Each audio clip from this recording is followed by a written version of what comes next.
नमस्कार, मी Gautam Kamble. GK news मराठीमध्ये आपलं सर्वांचं स्वागत. तुम्ही पाहत आहात मराठवाड्याच्या कुशीतलं जीके न्यूज मराठी.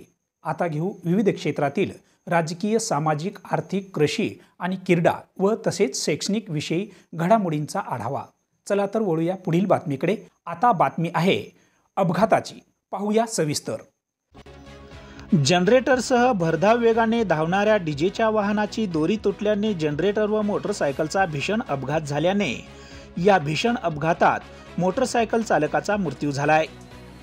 ही घटना नांदेड जिल्ह्यातील इस्लापूर ते हिमायतनगर राष्ट्रीय महामार्गावरील पांगरी तांडा येथे दिनांक 23 मे रोजी सकाळी 8 वाजण्याच्या सुमारास ही घटना घडली. या घटनेत मृत पावलेल्या तरुणाचे नाव योगेश काशीराम राठोड, वय 35 वर्ष, राहणार गोधन तांडा, तालुका हिमायतनगर येथील रहिवासी आहे.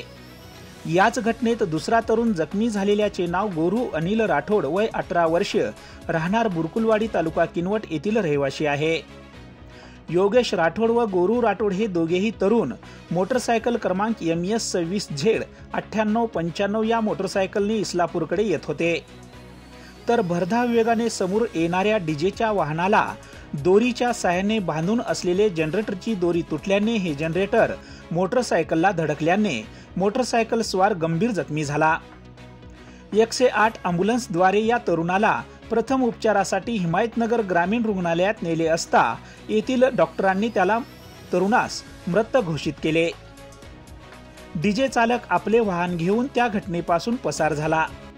या घटनेची माहिती इस्लापूर पोलिसांना मिळताच सहाय्यक पोलीस निरीक्षक उमेश भोसले यांनी आपल्या पोलीस कर्मचाऱ्यांना घेऊन घटनास्थळी दाखल झाले असता घटनेचा आढावा घेत सहाय्यक पोलीस निरीक्षक उमेश भोसले यांनी डीजे चालकाला पकडण्यासाठी डीजे चालकाच्या घरी पोहोचले. मात्र तो चालक तेथूनही पसार झाला.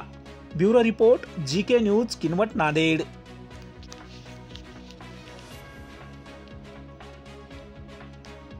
तुम्ही पाहत आहात महाराष्ट्राच्या कुशीतलं जीके न्यूज मराठी.